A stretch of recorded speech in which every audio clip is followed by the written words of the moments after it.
comigo e fizeres que do mal não sejas afligido, e Deus lhe concedeu o que lhe tinha pedido. Deus colocou uma palavra hoje na viagem, enquanto eu estava viajando, para transmitir ao seu coração. E a mensagem que eu vou transmitir hoje é: nasceu para dar errado, mas deu certo. Eu vou repetir. Nasceu para dar errado, mas deu certo. Muitas pessoas, meus irmãos, muitas pessoas, elas têm uma história de vida, de sofrimento e de dor. E na Bíblia, que o fim deles era trágico, era para ser uma vida de sofrimento, de dor. Mas eles ousaram acreditar e crer em Deus. E Deus falou comigo que pessoas, eu acredito que é por isso que nós estamos nesta guerra, nesta batalha. Isso, o som tá bom. O cantor Alá está mandando para eu daqui se o som está bom. Glória a Deus. O som está bom, meus irmãos? Glória a Deus. O som está bom? Aleluia. Queridos, existem muitas pessoas que têm uma história na Bíblia que era para ser trágica, mas no fim deu certo. E quando nós lemos a história dessas pessoas, isso nos inspira. E Deus falou comigo que tem pessoas que estão aqui nessa live hoje, que precisam desta palavra. Esta palavra vai te dar direção. Essa palavra vai te levantar com ousadia e com fé do estágio que você está vivendo. Porque talvez a tua história, até o dia de hoje, o dia de agora, que está ouvindo essa palavra, era para ser uma história de destruição. Mas Deus te escolheu com um propósito. E quando nós olhamos para o nome de Jabes aqui em 1 Crônicas capítulo 4, o que nos chama a atenção é que se você ler na sua casa 1 Crônicas capítulo 4 e o capítulo 5, você vai encontrar aí na Bíblia mais de 500 nomes. Se você ler 1 Crônicas capítulo 4 e 2 Crônicas capítulo 4, você vai encontrar mais de 500 nomes. E sabe o que chama atenção? O que me chama atenção é que dentre esses 500 nomes, somente o nome de Jabes foi destacado por Deus na palavra.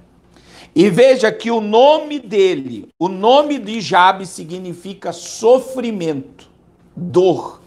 Porque a mãe dele, quando estava gerando ele, ela sofreu muito, ela sentiu muita dor. E então ela coloca o nome do seu filho de dor, de sofrimento. E a história de Jabes era para ser uma história completa de vida, de dor e sofrimento. E queridos, só que a Bíblia ela está nos chamando a atenção aqui, porque Jabes, ele era para sofrer por toda a sua vida. Mas a Bíblia está destacando aqui que Jabes ele invocou o nome do Deus de Israel. O que é que fez Jabes se destacar dos seus irmãos? Você sabe o que fez Jabes se destacar dos seus irmãos? Foi que ele invocou o nome do Deus de Israel. Jabes invocou o nome do Deus de Israel e Jabes pediu 4 coisas. Então veja bem, para você entender, o nome Jabes significa sofrimento, dor. A história da vida de Jabes era para ser uma vida de dor e de sofrimento. Mas a Bíblia vai dizer no versículo 10, porque Jabes invocou o Deus de Israel, dizendo. O que é que fez a diferença na vida do Deus de Israel? Com certeza, querido, era para você ter uma vida de dor e de sofrimento, por toda a trajetória, mas porque você é sofrimento, e ele quer gerar em você milagres. Ele pediu, olha o que Jabes pediu. Ele teve ousadia de pedir para Deus. Olha o que ele pediu: se me abençoares muitíssimo. Jabes, ele não pediu pouca bênção, ele disse: Senhor, eu quero ser muito abençoado. Ele pediu para ser muito abençoado. Segunda coisa que Jabes pediu: e os meus termos ampliares, ou alarga as minhas fronteiras. Essa é a visão da palavra. Jabes disse: Senhor, me alarga as minhas fronteiras. Terceira coisa que Jabes pediu: a tua mão seja comigo. Quando a tua mão seja comigo, ele estava declarando que eu seja totalmente dependente do céu, que eu seja totalmente dependente de ti. Aí Jabes, ele pediu, olha só, e que do mal eu não seja afligido. Aí a Bíblia vai dizer no versículo 10, e Deus lhe concedeu o que lhe tinha pedido. Então olha que coisa tremenda, era para Jabes ter uma vida de dor e sofrimento, mas porque ele, do Deus de Israel, a Bíblia diz que Deus realizou o que ele pediu. E eu quero te dizer, querido, que no meio da situação que nós estamos vivendo, para onde a humanidade está caminhando, Deus falou muito forte comigo. E Deus disse comigo que aqueles que não estão com a vida no altar, aqueles que não estão orando, não estão buscando, não estão acreditando mais no poder da palavra, vão perecer. E a sua palavra naqueles que creem e esperam nele. Queridos, Deus, nesses dias de pandemia, em que o cenário apocalíptico está sendo armado, Deus, ele quer revelar o poder dele sobre os salvos. É aquilo que a Bíblia declara, em Ezequiel capítulo 9, quando o profeta teve uma visão de Deus destruir Jerusalém. Deus estabeleceu um propósito com os fiéis. E Deus mandou um anjo selar aqueles que estavam de pé na presença dele. Elias, o tisbita, a Bíblia diz que também pereceu por causa da opressão de Jezabel. Mas a Bíblia diz que Deus se revelou a Elias e disse: Elias, tem 7.000 homens em Israel que não se prostraram ainda diante de Baal. Deus manda eu dizer para você que eu e você não estação do tempo do fim. Ela vai permanecer no propósito até o dia da vinda de Cristo. E eu quero te dizer que Deus tem surpresas para mim e para você por esses dias. Deus, ele vai gerar a bênção que ele gerou em Jabes. Talvez você pense que a tua história ela seria uma história de sofrimento, mas Deus, o Deus de Israel, ele quer te abençoar muitíssimo. Ele quer alargar as tuas fronteiras. O Deus de Israel, ele quer que você seja totalmente dependente dele.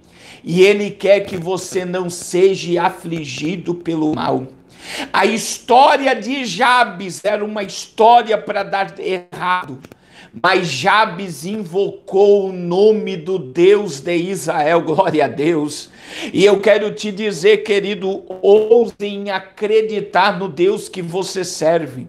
Porque o Deus que você serve é o mesmo Deus que abriu o Mar Vermelho. É o mesmo Deus que mandou cordonizes para alimentar o povo no deserto. O Deus que você serve é o mesmo, ele não muda. Que mandou 10 pragas sobre o Egito, que mandou o anjo da morte do Egito, mas que presa daqueles que o adoravam e o serviam. Eu quero te dizer que a palavra de Deus vai se cumprir na minha e na tua existência por esses dias. E aquilo que era para ser tragédia, Deus vai transformar em milagres para a glória do nome dele. Deus manda eu te dizer, querido, que ele está no controle. Aí eu estava estudando a Bíblia, e vamos para a Bíblia, porque quando você olha para a história de Jabes, você vai dizer, pastor, a história de Jabes é uma história de superação. Mas quando nós lemos Gênesis capítulo de número 9, ele é altamente profético, altamente apocalíptico. Por quê? Porque a bênção que Jacó deu aos seus filhos, elas estão diante dos nossos olhos até o dia de agora. Mas quando Jacó, antes da sua morte, ele chama seus filhos para abençoar, ele chama seus filhos para liberar uma palavra para eles de bênção, queriam acompanhar todas as suas gerações. Quando Jacó chegou na vida de Isaac, a Bíblia diz no livro de Gênesis 49:14, olha a bênção que o pai deu ao filho. Jacó chamou Isacar e disse, é um jumento de fortes ossos, deitado entre os dois fardos. Você sabe o que Jacó declarou sobre seu filho Isacar? Vai ser um burro de filho. Ele vai carregar peso. Ele vai ter força para carregar cargas. Então sabe o que Jacó disse para Isacar? Isacar ser um burro de carga. Mas, querido, como a história bíblica é tremenda, quando nós lemos 1 Crônicas, capítulo 12, olha o que a Bíblia diz, e eu tenho certeza que Deus está falando com alguém nessa live. Deus te trouxe para esta live para te dizer que Ele ainda tem projeto na tua existência. E por mais o que vai na tua casa e sobre a tua vida, é o poder da palavra dele. Eu vou repetir, teu pai, tua mãe, teus amigos podem ter amaldiçoado a tua história. Pode ter dito para você que você vai carregar peso, que você nasceu para sofrer. Mas Deus está te dizendo nesta noite, é eu que coordeno a tua vida. E a última palavra na tua existência sai da minha boca. E quando nós lemos o livro de 1 Crônicas, capítulo 12, eu acho tremendo esse texto, meu irmão. Oh, glória! Eu acho tremendo, sabe por quê? Porque Davi vai chamar os homens para o conselho de guerra. E em 1 Crônicas, capítulo 12, nós vamos ver que a história de Isacar não foi como a história que o pai dele lançou sobre ele. O pai, Jacó, disse, Isacar vai ser um burro de carga. Mas no livro de 1 vai vir a Davi. E quando o povo vai vir a Davi para a guerra, para se preparar para a guerra, a Bíblia vai dizer, olha o que a Bíblia diz em 1 Crônicas, capítulo de número 12, versículo 32. Presta atenção nesta palavra. E os filhos de Isacar, 200 de seus chefes, destros no conhecimento dos tempos, para saberem o que Israel devia fazer, e todos os seus irmãos seguiam as suas ordens. Queridos, olha só, Jacó disse, Isacar será um burro de carga. Mas se você pegar as 12 tribos de Israel aqui, livre para ir para a batalha, eu vou dar um exemplo. Olha só, da tribo de Levi veio 4.600, Joiada, que era líder de Arão, e com ele 3.600, Sodoque, sendo ainda jovem, homem poderoso, com 8 deles que eram pela casa de Saul, Dos filhos de Efraim, 20.800 homens poderosos, seus pais. E aí vem da tribo de Manassés, não foi burro de carga. A geração de Isacar, eles eram destros no que Israel devia fazer, e todos os seus irmãos seguiram as suas ordens. Sabe o que é isso? Isacar nasceu, foi receber a bênção do pai.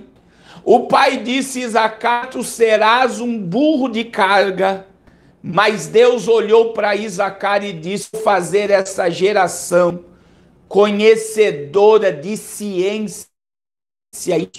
E a nação de Israel não vai poder tomar decisão nenhuma sem consultar. Quando os homens são chamados até Davi, os homens mandam as suas tropas, os seus exércitos, mas da tribo de Isacar só veio 200 cientistas. Mas toda a nação de Israel dependia da tribo de Isacar para tomar decisões no reinado de Davi. Oh, glória! Eu quero te dizer, querido, Deus colocou essa palavra hoje no meu coração para te dizer que talvez a tua família e as pessoas que estão à tua volta, Deus te enxergou e Deus vai colocar ciência em você, conhecimento em você, e Ele vai mudar atrás. Muitos podem hoje olhar para você e dizer que você vai morrer da forma que você está, ou se Jesus vier, você vai subir da forma que você está. Mas Deus me trouxe aqui para te dizer que Ele quer manifestar o poder dEle através da tua vida. Deus faz milagres na tua existência, glória a Deus. Querido, ainda tem mais. A Bíblia, e vamos para a Bíblia. Eu estou falando sobre pessoas que nasceram para dar errado. Pessoas que nasceram para morrer de uma forma trágica. Interviu na história dessas pessoas, aleluia. E eu estou pregando nessa noite para pessoas que, como eu, que muitos já declararam que nunca iria dar nada na vida.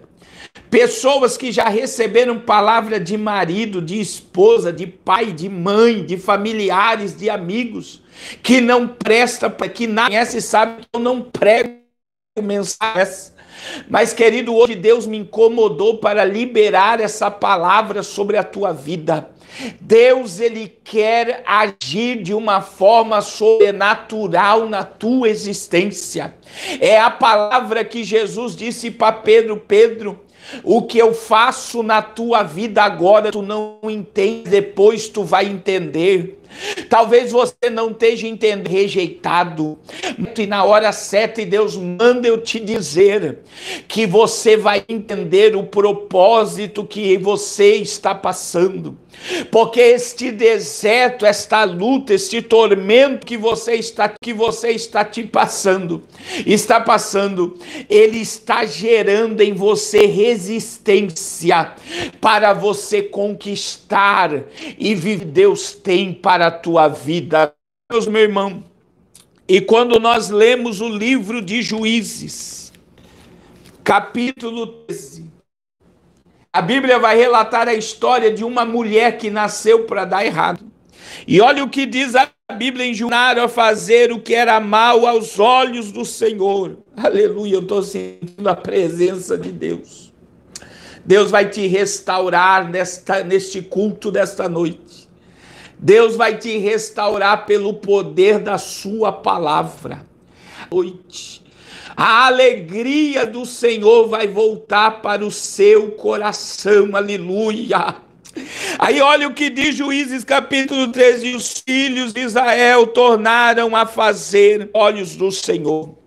E o Senhor os entregou na mão dos filisteus por 40 anos. E havia um homem de Zorá, da tribo de Dan, cujo nome era Manoé, e a sua mulher era Esther e não tinha filhos. E o anjo do Senhor apareceu a esta mulher e disse: eis que agora és estéreis e nunca tens concebido, porém conceberás e terás um filho. Glória a Deus. Queridos, entendam o contexto dessa palavra. Os filhos de Israel fizeram o que era mal aos olhos do Senhor, e o Senhor os entregou na mão dos filisteus por 40 anos. Agora presta atenção. Existem alguns personagens aqui, os filhos de Israel, os filisteus, Manoá, o anjo do Senhor e uma mulher anônima. Ô glória! Quem era, pastor, para Deus se manifestar? Querido, era para Deus se manifestar em quem tinha nome. Era para Deus, na lógica humana, se manifestar na vida dos filhos de Israel. Era para se manifestar no meio dos filisteus. Era para Deus se manifestar no meio dos filhos de Israel e na vida de Manoá. Mas a Bíblia diz que Deus chama atenção no verso 3. É que o anjo, olha o que o anjo disse. E o anjo apareceu a esta mulher e disse-lhe: eis que agora é para uma mulher judia no tempo de São. Uma mulher que não poderia ter filho, ela era tida como maldita porque ela não poderia gerar. E o sonho de toda mulher judia era gerar o Salvador da humanidade.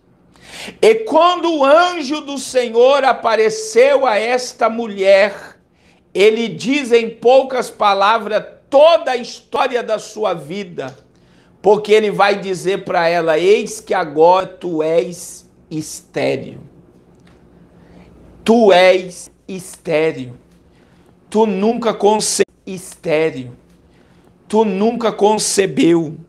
Aí ele diz: eis agora que tu és estéril e nunca tens concebido. Ponto e vírgula. Porém, conceberás e terás um filho.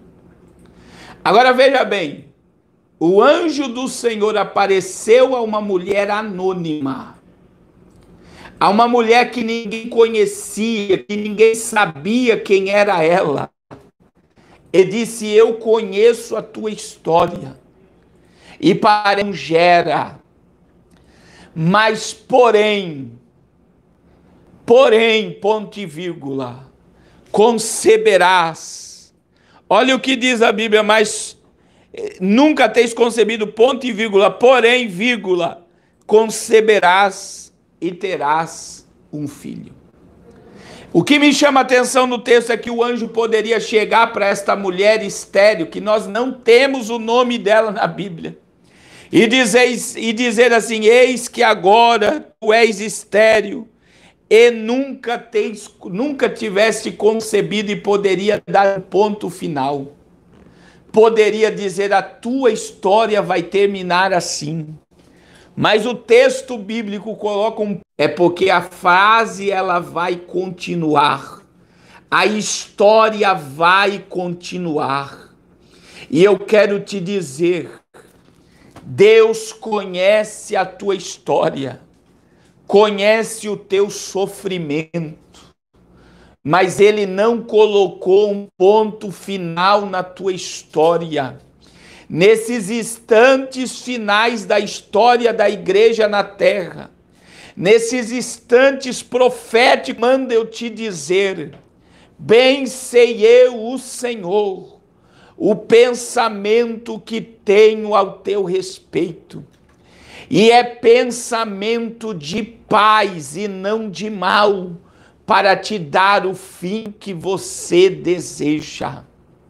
Não é o ponto final da tua história, é um ponto e uma vírgula, porque o teu final será melhor do que o teu começo. Aleluia! Eu estou sentindo a presença de Deus, sabe por quê, querido? Porque Deus marcou um encontro com alguém aqui nesta live, e Deus marcou esse encontro para te dizer: eu conheço o teu sofrimento, eu conheço as tuas lágrimas, Eu conheço a dor que está a tua alma, e eu vou gerar em você o milagre que vai surpreender a muitos. Querido, esta mulher, que nós não conhecemos o nome, ela gerou Sansão. Você sabe o que significa Sansão? A palavra Sansão significa um pequeno sol, e o pequeno sol representa a glória de Deus. Então esta mulher, ela engravidou da glória de Deus. E o que me chama a atenção é que lá na frente, em Juízes 13:18, depois leia, você vai ver que Manoá, o pai de Sansão, quis oferecer um banquete ao anjo, que veio e gerou a palavra profética, dizendo à mulher dele que ela iria gerar. E em Juízes 13:18, olha o que diz a Bíblia, meu irmão.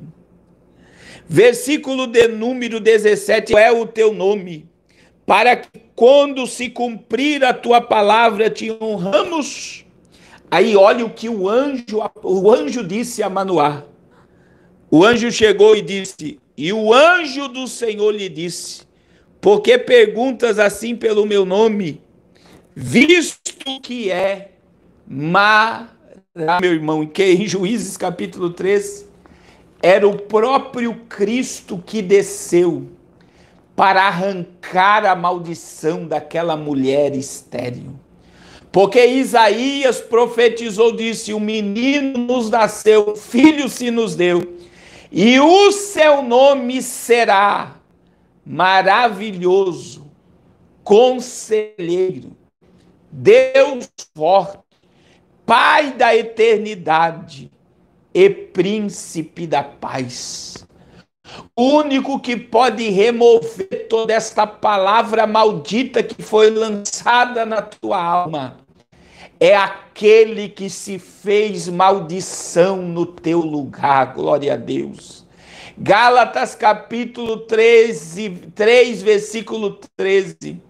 O apóstolo Paulo declarou: Cristo nos resgatou da maldição da lei, fazendo-se maldição por nós, porque maldito todo aquele que for pendurado no madeiro. Aleluia.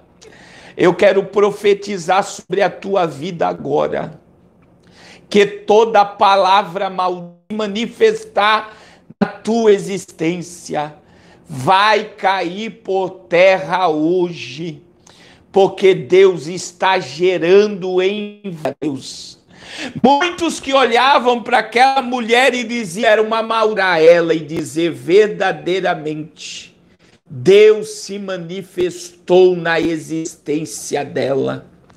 Querido, tem pessoas que estão me ouvindo aqui, que você está numa crise existencial profunda.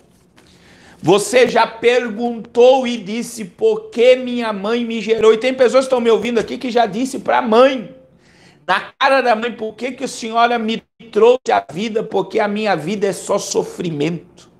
E Deus te trouxe aqui para ouvir esta palavra. E a palavra e Deus manda eu te dizer que a tua história vai mudar.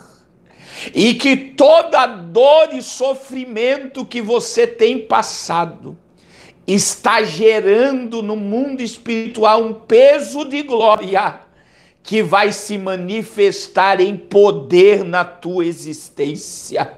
As pessoas vão olhar para você e vão dizer, verdadeiramente Deus é real, porque eu vejo milagre na vida dele, milagre na vida dela. Aleluia.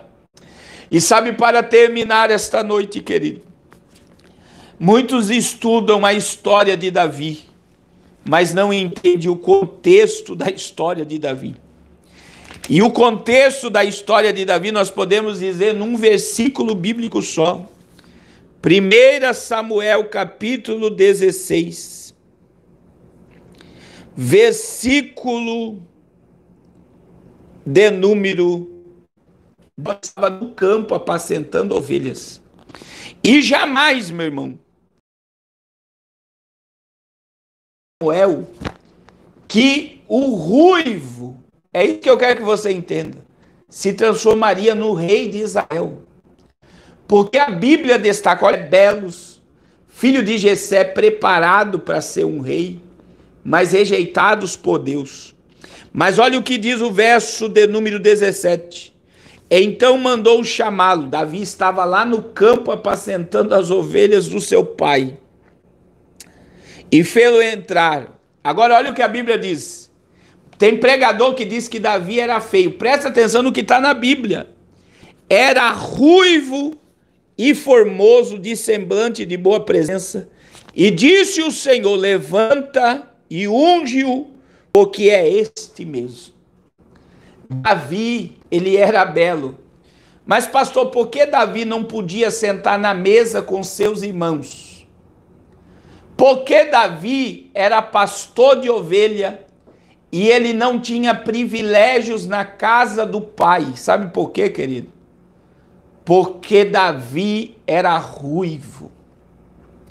E desde que Esaú vendeu a sua progenitura por um prato de lentilha para Jacó, toda criança que nascia em Israel, que era ruiva, ela tinha os piores trabalhos na casa do pai. Toda criança que nascia no meio dos filhos de Israel, que era ruiva, ela muitas das vezes tinha criança que não podia nem sentar-se à mesa com seu pai. Por quê? Porque eles tinham isso como uma maldição. Porque Esaú vendeu a sua progenitura por um prato de lentilha. E Malaquias, a Bíblia diz que Deus amou a Jacó, mas se aborreceu em Esaú. Porque Esaú rejeitou o que Deus tinha para ele. E sabe o que eu aprendo? Que esta maldição do ruivo foi quebrada em Davi. Davi não tinha os privilégios que os irmãos tinham. Davi não tinha a honra que os irmãos tinham. Mas Deus contemplava Davi no campo aonde ninguém enxergava. Existem coisas que estão dentro da tua ninguém enxergava. Existem coisas que estão dentro da tua alma e do teu coração que ninguém sabe. Plantou isso dentro de você. E talvez você não tenha honra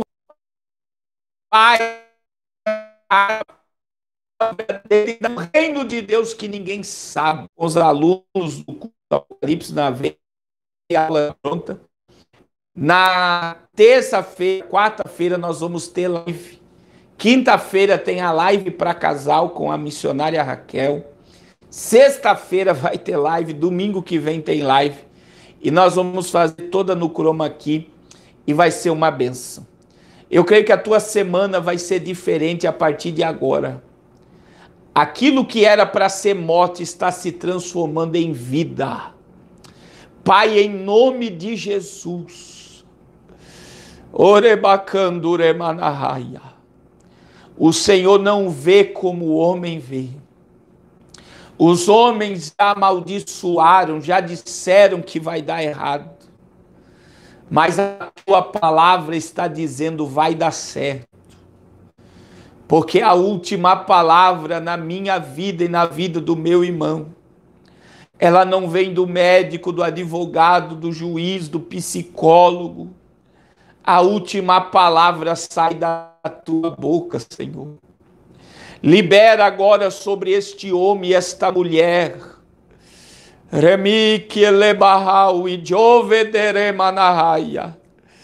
Oh Deus, libera sobre esta vida agora uma fé. A fé do sobrenatural. A fé, Senhor, que vê o impossível se tornando possível, que não está com alimentação. Nós estamos aqui na Bahia, em Salvador, né? Terça-feira, nós vamos estar no centro de Salvador. Terça-feira nós vamos de Maceió, com o irmão Gesley Galvão. Quarta pela manhã eu vou estar no Recife. Quarta à tarde eu vou estar em João Pessoa. Quinta-feira eu vou estar em mais de 80 cidades simultaneamente. O irmão sair nos ajudar a investir. Se você quiser se inscrever no curso Apocalipse na Veia, amanhã é o último prazo para a segunda classe. Então, se você quiser entrar, o contato está aí, vai estar aí na descrição. Tem os contatos meus aí na capa do YouTube, no Facebook tem o nosso contato.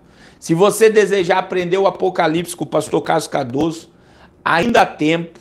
E eu quero te fazer um convite especial. Entre no canal da missionária Raquel. Que Deus abençoe a sua semana. Cremos no poder dessa palavra.